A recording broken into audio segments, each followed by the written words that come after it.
안녕하십니까. 비뇨기과 윤소울입니다.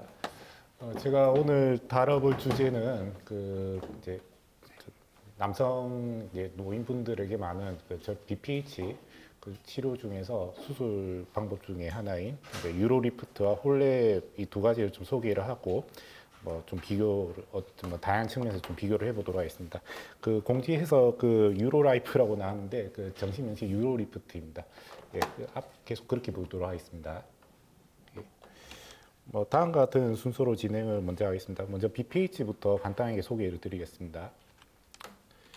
BPH는 이제 양성 전립선 이제 과증식증이라고 이제 비대증이라고 하지만 과증식적인 이제 패솔로지를 좀 가지고 있는 질환입니다.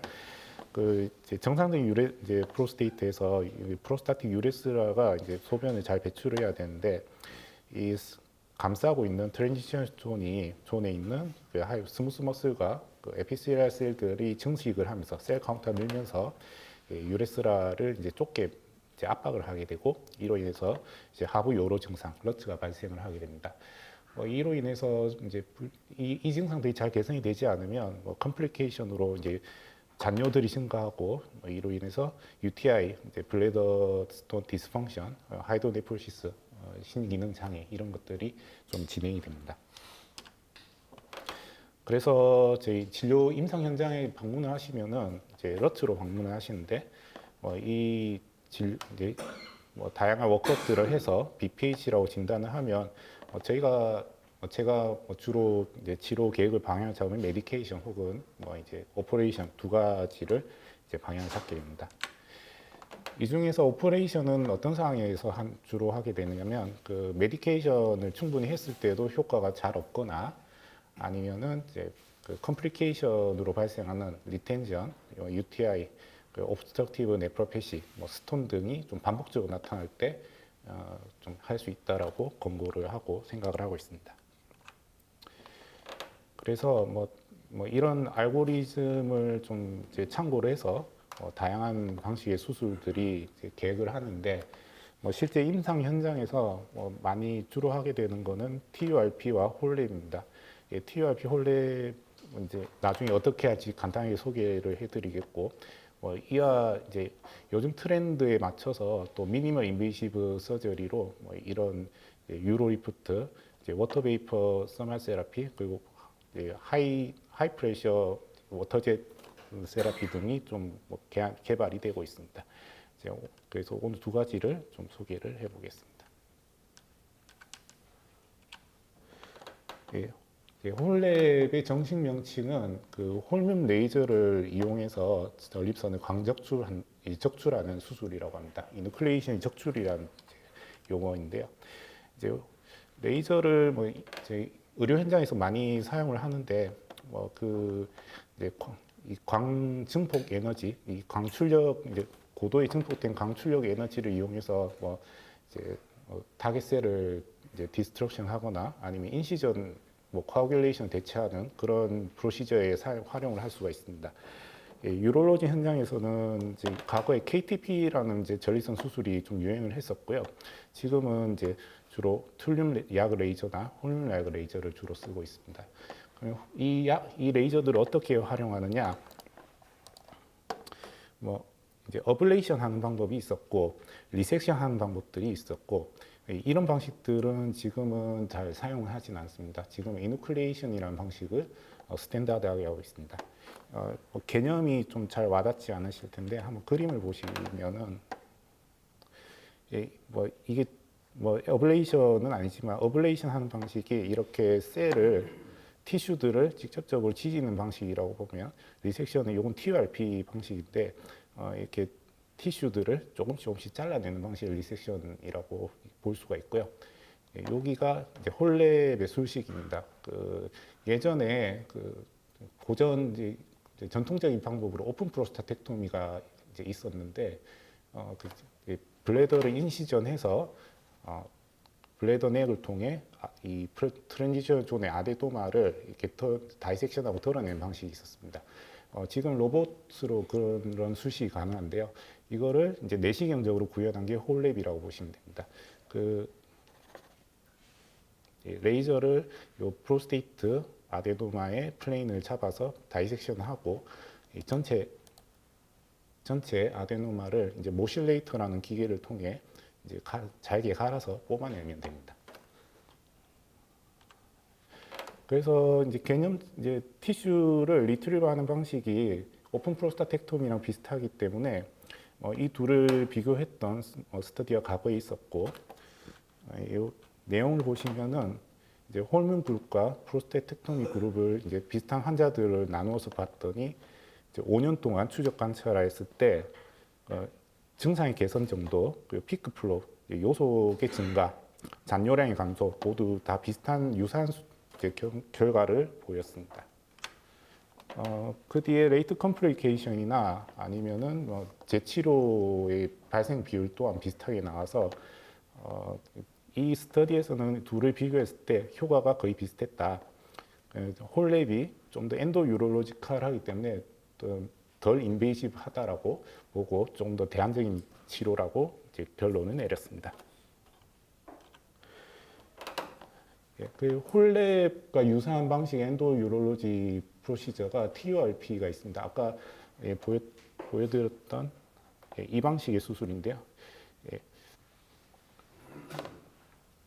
이 둘을 좀 비교를 했을 때 어떤 차이가 있었느냐. 여기가 TURP군이고 홀랩군인데 수술을 하고 이제 데이터들을 봤더니 수술 시간이 조금 더 홀랩이 한 20분 정도 평균 길었다라고 나타났고 수술 후에 회복 과정에서는 이제 폴리를 거치하는 시간이라든지 아니면 입원 시간이 조금 더 짧았다, 회복이 좀 더 빨랐다, 모빌리티가 적다라고 이렇게 좀 해석을 할 수가 있습니다. 그래서 이제 12개월 동안 이제 추적 관찰을 했더니 이제 증상 개선 정도, 그리고 피크 플로우, 그리고 잔뇨량의 감소가 다 효과적이긴 했고 약간의 차이는 있습니다만 홀랩이 약간 더 우수하다라고 이렇게 보고 있었습니다. 그래서 이런 이제 스터디들을 바탕으로 홀랩이 지금 21세기의 골든 스탠다드 좀 치료로 지금 자리를 잡고 있고, 이제 장점들이 예전 기존의 수술만큼 배뇨 개선 효과가 충분히 있고, 그 다음에 이제 리커런트 심텀, 너츠 재발이 좀 적으면서 회복도 좀 더 낮고, 컴플리케이션도 좀 더 줄었다. 그리고 100g이 넘는 예전에 오픈 프로스테텍토미로 해결해야 했던 그런 라지 프로스테이트도 치료가 가능하다. 이렇게 좀 장점들을 보고 있습니다. 단점도 좀 있는데, 기존 수술들과 비슷하게 그 아데노마를 덜어내는 방식이기 때문에 이로 인한 인저리들이 있어서 이로 인해 이제 섹슈얼 디스펑션이라든지 스트레스 인컨티넌스 등의 컴플리케이션은 큰 차이는 없었습니다. 이런 이제 내용들을 바탕으로 현재 유로피언 가이드라인에서는 이 홀랩 수술을 TURP나 오픈 프로스타텍토미를 대체할 수 있는 스탠다드 수술로 지금은 정의를 하고 권고를 하고 있습니다.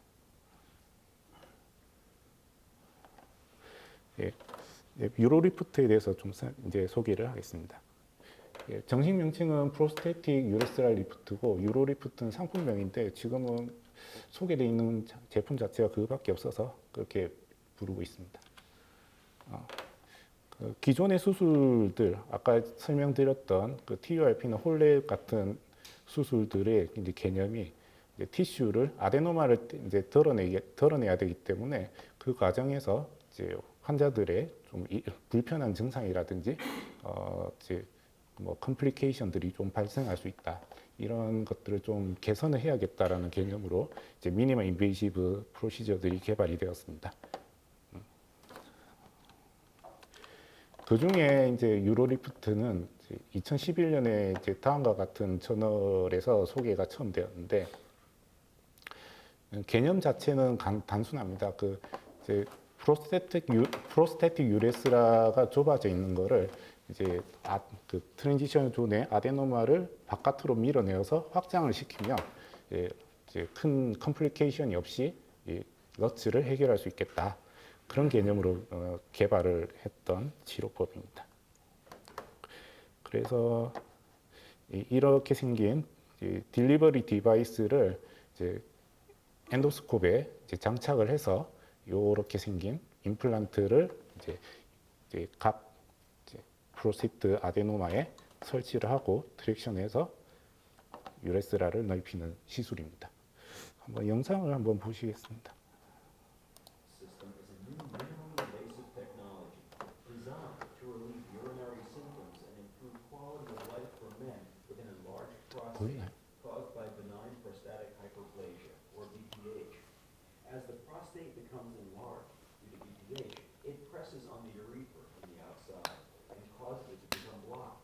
Relieving obstruction of the prostate is clinically proven 좁아진 프로스테틱 유레스라를 men with BPH. 네, Under endoscopic guidance, the UroLift system is gently placed into the urethra to the area blocked by the enlarged prostate and moves the obstructing prostate tissue out of the way, thus opening the urethra. 이 임플란트로 Gauge needle 앵커링하고 트랙션합니다. that holds the prostate in its new, less obstructed shape. The UroLift system is designed to offer a new way to relieve prostatic obstruction without cutting, heating, or removal of tissue. Next, the same technique is applied to the other side of the prostate. Because the outer capsule of the prostate is typically firm, it holds the urethra open. The number of implants required depends on the size of the prostate and the degree of obstruction. Typically 4 to 5 implants are used. Before applying the UroLift system, the urethra is blocked due to an enlarged prostate pressing on it from the outside. After applying the UroLift system, the prostate lobes are pushed aside, leaving an open urethra. 개념적으로는 좀 이상적으로 표현을 했는데 이런 개념의 치료라고 생각하시면 되겠습니다. 그래서 유로리프트의 장점은 이제 로컬로 진행이 가능하고 이제 시술 이후에 바로 퇴원이 가능하고 오래 걸리지 않아서 이제 환자들의 만족도가 좀 더 높다. 그리고 섹슈얼 디스펑션이 기존의 홀랩이나 TURP에 비해서 거의 없다. 이런 장점들이 있고 이렇게 트랙션하는 게 적당한 사이즈의 프로스테이트에 적용이 가능하기 때문에 라지 사이즈 프로스테이트에는 어렵고 그리고 롱텀 데이터가 지금 부족하다. 그래서 지금 이 시술을 받은 분들이 잘 지내시는지는 아직은 좀 더 지켜봐야 될 것 같습니다.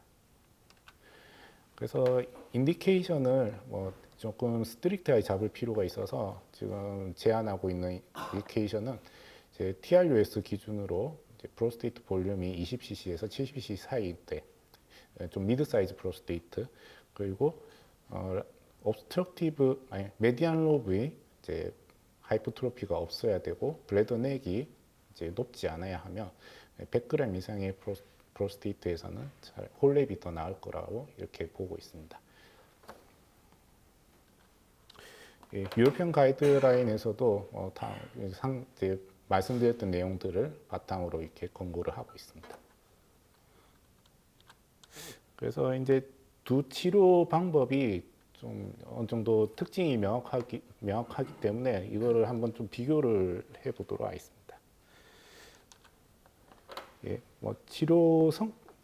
치료의 그 증상의 개선 효과를 보시면 되는데 직접적으로 비교를 한 건 아니고 그런 스터디는 없기 때문에 따로 이제 데이터를 모아서 한번 정리를 했더니 IPSS는 심텀 스코어입니다. 이 35점 만점에 그 점수가 높을수록 좀 더 불편함을 호소하시는 상태이기 때문에 이 점수의 감소가 이제 개선 효과로 볼 수 있고 여기 보시면은 유로리프트에 비해서 홀랩이 좀 증상 개선 효과가 좀 더 높다라고 확인할 수 있습니다.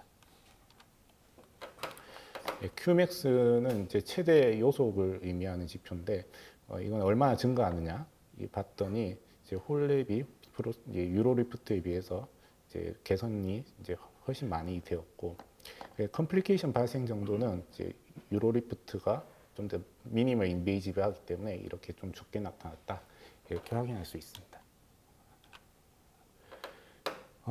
그래서 이제 재치료를 하게 되는 상황들은 이제 러츠가 다시 발생했을 때 주로 하게 되는데 이제 홀랩 같은 경우에는 그런 이제 상황들이 0.5% 나타났다고 보고되어 있고 유로리프트는 이제 러츠 때문에 이제 다른 수술을 하거나 아니 메디케이션 하는 경우가 합쳐서 한 25% 정도 됩니다. 그리고 임플란트를 이제 앵커링 하는 과정에서 문제가 생겨서 이걸 다시 제거해야 되는 경우도 종종 있었는데 이런 경우도 뭐 합쳐서 한 10% 정도 된다. 그렇게 통계적으로 정리가 되어 있습니다. 뭐 좀 중요한 측면이라서 뭐 이거는 이제 스터디에는 없지만 제가 이제 비용 문제를 조금 찾아봤는데 이제 홀랩은 이제 저희 병원에서 했던 케이스들을 조금 구해왔고 유로리프트는 이제 뭐 제가 따로 받은 홍보 자료들을 좀 찾아봤습니다. 홀랩은 이제 뭐 총액은 이렇게 나오고 그 건강보험이 적용되기 때문에 뭐 제 생각에는 한 150만 원 전후의 본인 부담금을 생각을 할 수가 있습니다. 유로리프트는 이제 다 비보험이고요. 실비보험이 적용이 가능합니다만 일단 비보험 기준으로는 보통 두 쌍을 사용하는데 두 쌍을 사용하면 이제 로컬에서 900만 원에서 1000만 원 정도의 비용을 이제 견적을 낸다고 알려져 있습니다. 그래서 이 유로리프트에 대해서 뭐 이제 보건복지부 산하에 있는 보건의료연구원에서도 이런 이제 보고서를 발간한 적이 있습니다. 유로리프트 어떻게 사용하는 것이 좋으냐? 뭐 결론을 정리를 하자면 유로리프트의 효과가 조금 부족하고 롱텀 데이터가 뭐 아까 보신 대로 좀 부족하지만 이 마취에 제한이 있거나 이제 성기능 장애 가능성을 수용하기 어려운 환자에서 좀 사용을 해볼 수 있겠다. 뭐 이렇게 좀 범위를 정해서 권고를 하고 있습니다. 그래서 이제 제 설명은 다 드렸는데 제가 개인적으로 이 내용들을 좀 정리를 하면서 좀 생각을 해봤더니 치료 효과는 홀랩이 훨씬 좋습니다. 좋긴 한데 이제 모든 환자들이 홀랩을 원하지는 않을 거고 좀 높은 이제 비용 부담이라든지 뭐 이런 것들을 감안하더라도 치료를 좀 더 안전하게 받고 싶고 이제 치료의 만족도 회복 과정에서 만족도를 조금 더 얻고 싶은 그런 환자들 그리고 이제 이 홀랩을 받을 수 없는 그런 환자들의 이제 치료 사각지대에 있는 분들에게 좀 선택적으로 할 수 있는 이제 대안적인 툴이 되지 않을까 그렇게 생각을 하고 둘을 서로 비교하는 것보다는 상호 보완적인 관계라고 보시면 좋지 않을까 그렇게 생각합니다. 예, 경청해 주셔서 감사합니다. 사랑 제일, 행복 제일, 건강 제일, 진주 제1병원.